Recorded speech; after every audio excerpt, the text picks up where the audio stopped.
तो दोस्तों, अगर आप फर्स्ट टाइम टीडीएस की रिटर्न फाइल करने जा रहे हैं तो हो सकता है कि ये कुछ दुविधाएं या समस्या से आपको रूबरू होना पड़े जो ये हम लोग रिसेंटली हुए हैं।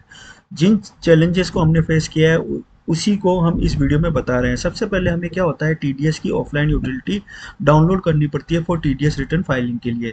इसके लिए हम टीडीएस ऑफलाइन यूटिलिटी लिखते हैं और प्रोटीन ई गवर्नमेंट की जो साइट आती है उस पर क्लिक करते हैं। यहाँ पर क्लिक करने के बाद में अभी तक हमें ये पता था कि जो यहाँ पर आरपीयू वर्जन है 5.2 उसको डाउनलोड करते हैं, लेकिन फ्रेंड्स ये गलत है। आपको ये वाला आरपीयू वर्जन डाउनलोड नहीं करना है, इससे आपको रिटर्न फाइल होने में तकलीफ होगी। यहाँ पर जो डाउनलोड का ऑप्शन आ रहा है आपको उस पर क्लिक करना है, देन ईटीडीएस पर आना है क्वार्टरली रिटर्न और रेगुलर। जैसे आप इस पर क्लिक करेंगे तो आपको समथिंग वेंट रॉन्ग का एक मैसेज आएगा। इसके लिए आपको बैक टू होम करना है। बैक टू होम करने के बाद में जो विंडो ओपन होगी उस पर जस्ट आपको क्लिक कर देना है। क्लिक करने के बाद में अब जो डाउनलोड का ऑप्शन आ रहा है उस पर क्लिक करना है, ईटीडीएस क्वार्टरली रिटर्न, और उसके बाद में जो है आपको रेगुलर रिटर्न पर फाइल करना है। अब यहाँ पर जो आरपीयू वर्जन आ रहा है 5.4 उसको आपको यहाँ पर डाउनलोड करना है। तो ध्यान रखिए, आरपीयू वर्जन डाउनलोड के ऑप्शन से आपको डाउनलोड करना है फ्रेंड्स। अब दूसरा जो समस्या आई थी हमारे सामने, वो मेरे कलीग को आई थी कि हम काफ़ी सारी टीडीएस रिटर्न फाइल करते हैं, तो यहाँ पर एक पर्सन का जस्ट ये नाम लिखा हुआ है नीलकंठा। अब ये पर्सन कंपनी या फर्म है या इंडिविजुअल पर्सन है, इसका आइडिया नहीं लग रहा है। तो मैंने मेरे कलीग को क्या समझाया है कि इसका पैन नंबर लीजिए। पैन नंबर का अगर 4 डिजिट सी है तो इसका मतलब ये कंपनी है। पैन नंबर का अगर 4 डिजिट एफ है तो इसका मतलब ये फर्म है। पैन नंबर का 4 डिजिट अगर पी है तो इसका मतलब ये इंडिविजुअल है। इस तरीके से आप इसका स्टेटस पता कर सकते हैं। अब दूसरी समस्या क्या है कि ये नीलकंठा जो है सैलरी पे भी टीडीएस डिडक्ट कर रहा था और नॉन सैलरी पे भी टीडीएस डिडक्ट कर रहा था। कलीग ने पूछा कि 2 रिटर्न फाइल होगी कि एक रिटर्न फाइल होगी। तो ध्यान रखिए, सैलरी के लिए 24Q और नॉन सैलरी के लिए 26 की 2 रिटर्न फाइल होंगी। अब फ्रेंड्स, जब हम यूटिलिटी से रिटर्न प्रिपेयर करते हैं तो लास्ट में हमको चालान की सीएसआई फाइल अपलोड करनी होती है। तो इसका क्वेश्चन क्या था कि सैलरी के लिए अलग से कोई सीएसआई फाइल बनेगी और नॉन सैलरी के लिए अलग से कोई सीएसआई फाइल बनेगी। ऐसा नहीं होता है, एक ही सीएसआई फाइल 24Q में भी अपलोड होगी और same CSI file non salary में भी अपलोड होगी। फ्रेंड्स, इन सब के बारे में अभी डिटेल से समझेंगे। ये कुछ चैलेंजेस थे जो मैंने बताए। अब हम बात करते हैं कि जो हमारा आरपीयू वर्जन है 5.4 उसको डाउनलोड करने के बाद में यूटिलिटी को कैसे ओपन करना है। तो उसके लिए आपको, जब आप डाउनलोड कर लोगे अपने सिस्टम में, तो सिस्टम में डाउनलोड करने के बाद में आपको जो है, जब आरपीयू यूटिलिटी आपके सिस्टम में डाउनलोड हो जाएगी तो एक जिप फोल्डर होगा, उस जिप फोल्डर को अनजिप करके अपने डेस्कटॉप पे आप सेव कर सकते हो। यहाँ पर क्लिक करने के बाद में आपको ऐसा टीडीएस आरपीयू 1 KB का एक वर्जन दिखाई देगा। अनजिप करी हुई फाइल पर जब आप इस पर क्लिक करोगे तो कुछ इस तरीके से आपके सामने एक जो है फाइल ओपन हो जाएगी। यहाँ पर आपको ऑप्शन आएगा कि आपको कौन सा फॉर्म सेलेक्ट करना है, 24Q salary, 26Q other than salary. Friends, इसको आप क्लिक करेंगे तो आपके पास में 2 ऑप्शन आएंगे कि आप रेगुलर रिटर्न फाइल कर रहे हैं या करेक्शन। अभी हम रेगुलर रिटर्न फाइल कर रहे हैं। रेगुलर रिटर्न में भी 2 है कि आपने ऑलरेडी कुछ काम किया हुआ है उस फाइल पर, आपने अपने सिस्टम में उसको सेव किया हुआ है तो डायरेक्ट आप सेव की हुई फाइल को ओपन कर सकते हैं, और क्लिक टू कंटिन्यू में अगर आपको कोई फ्रेश फाइल ओपन करनी है तो वो आप कर सकते हैं।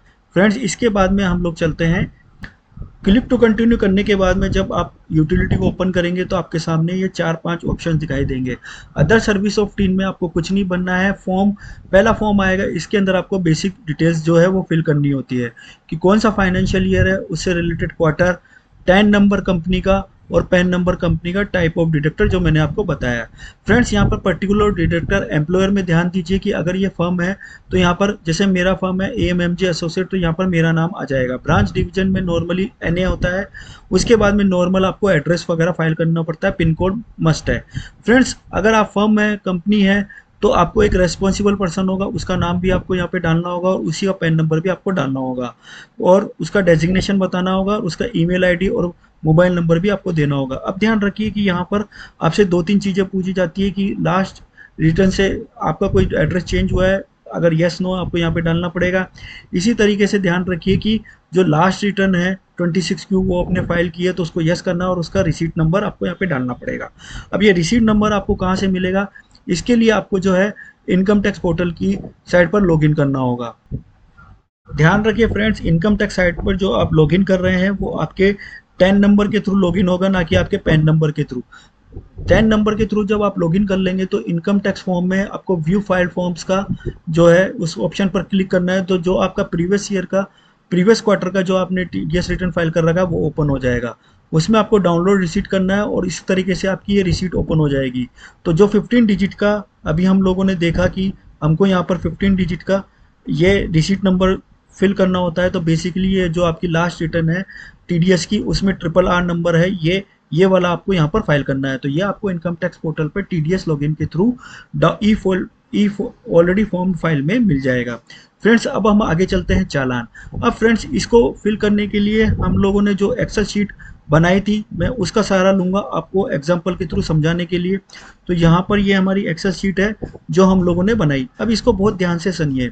नवंबर मंथ में मेरे पास में ये 6 एंट्री है। यहाँ पर मैंने पेन और नाम हटा दिया है। नवंबर मंथ में मेरे पास में ये 6 एंट्रीज हैं जिसका मैंने चालान डिपॉजिट कराया है, ये वाला। फ्रेंड्स 24,400 का एसबीआई बैंक के थ्रू मैंने चालान जमा कराया है। नवंबर मंथ में मेरे पास एक एंट्री और है रेंट की, और उसका मैंने सेपरेट चालान जमा कराया है। फ्रेंड्स 6 एंट्री का एक साथ चालान क्यों जमा कराया है? क्योंकि मैंने 194 जे में टीडीएस डिडक्ट किया था।